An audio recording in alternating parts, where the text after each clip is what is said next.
So listen, if you're thinking about buying land in Florida, whether it's to build a home or to invest or to hold for the future, there are some mistakes that can cost people tens of thousands of dollars. I've seen people buy land later to find out that they can't build on it, they can't get utilities, or sometimes most of the property is under wetland.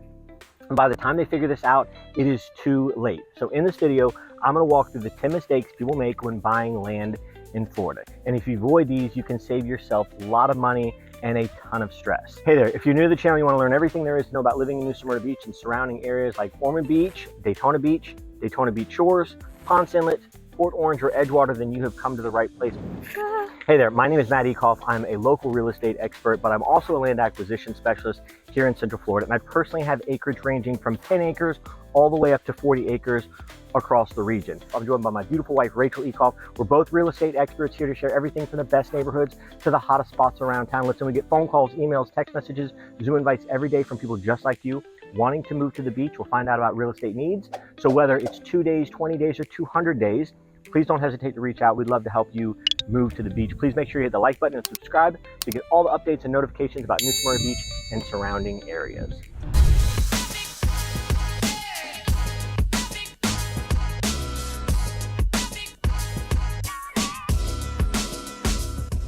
Land can be one of the best investments in real estate if you buy the right land. That's the most important. But the wrong land, that can turn into a very expensive lesson. So let's jump into the 10 biggest mistakes that people make when buying land in Florida. Rachel and I are going to walk through some vacant land that we actually have right now and walk through and talk to you about some of those mistakes. And look how friggin' amazing all this is out here too. Yeah, it is. And we're like... And we're 12 minutes from the beach. 12 minutes from the beach, and like nobody would ever know that. We look like we're like in the middle of a rainforest somewhere. Yeah, no, look at the base in it. Yeah, look at that one with the thing around it. Mistake number one, as Matt was telling you, is not physically walking the property. Walking vacant land is so super important because you need to walk the boundaries of the property.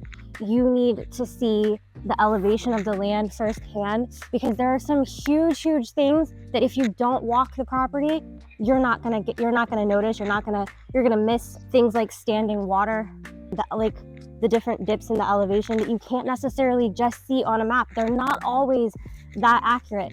And if you don't walk properties, you might miss something like this really awesome orange tree that we found walking this property. Now let's say you purchased this property, you didn't walk it yourself, you put the orders out to clear the land, and you had no idea that this awesome, probably 100-year-old orange tree is sitting back here.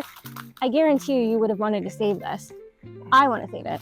Do you think I can reach it? I'm also really scared of snakes, so I'm like... What kind of ups you have? Come on, this would be great for film. All right, 1, 2...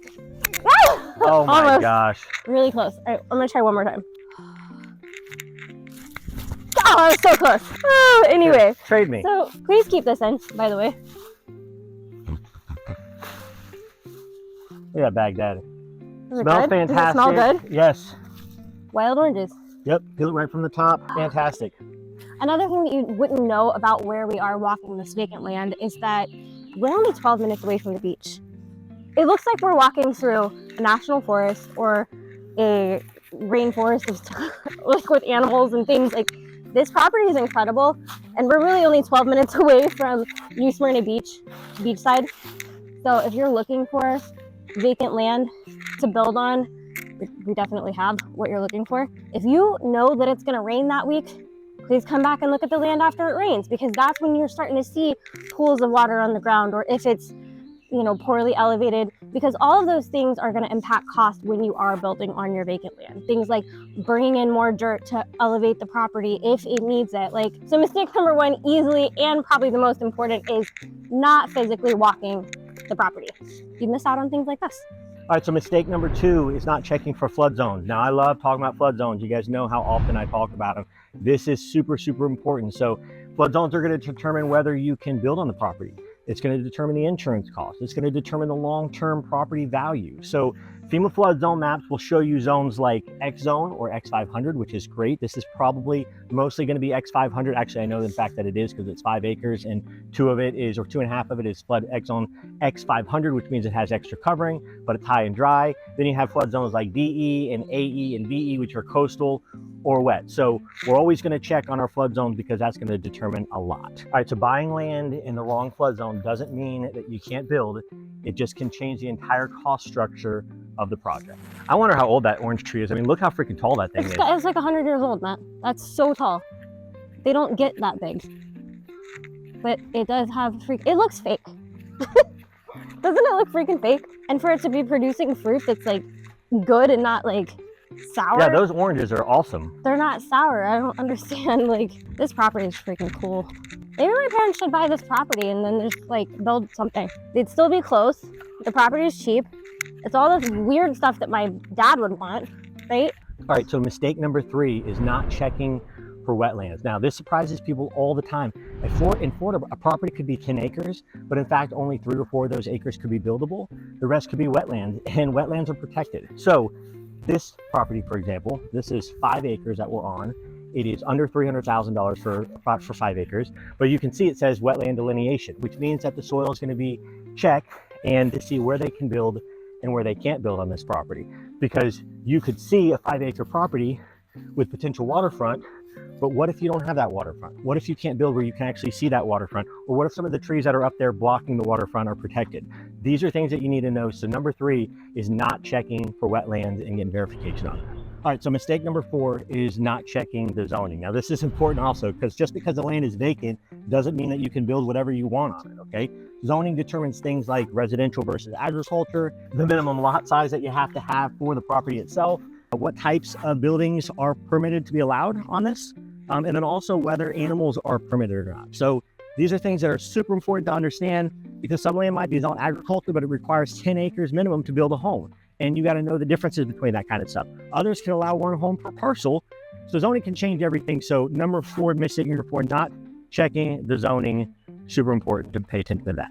Mistake number 5 is assuming utilities are available on the vacant land that you're trying to purchase.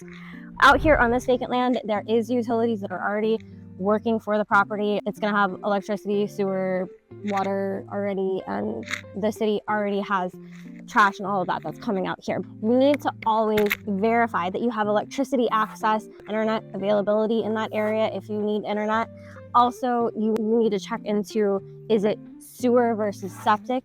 Is it city water versus well water? These are all super, super important things to be part of your land journey that you're going on, and make sure that those things are available to you and to the property that you're trying to take over and use. Okay, so the reason we're bringing those things up is running power lines and things like that long distance can cost tens of thousands of dollars on a property that isn't hooked up for power, and also drilling wells and installing septic systems in a place that doesn't already have sewer also adds a pretty big cost to your property. So they're just things to look out for. They're things to be informed of before purchasing vacant land. Okay, all right, so mistake number 6, buying land without legal access. Now, private property, fortunately my brokerage has this listing, so this is not, I'm not here illegally. Plus, again, I said I'm a land acquisition specialist, so I have land all over Central Florida, anywhere from 10 acres all the way up to 40 acres, some with houses, some with barns, some with nothing at all. So, but look, some parcels technically exist, but they're landlocked, and this is a big deal. So meaning that there's no legal access roads, so we always need to verify the recorded easements, the road frontages, the legal access rights. If the property doesn't have legal access, getting that resolved later can be very difficult, very challenging, long-winded, and even potentially cost you money. So mistake number 6 is buying land without legal access. Okay, mistake number 7, never buy land without a survey. The survey shows things like the exact boundaries of the property, the easements, the encroachments, and the true shape of the property.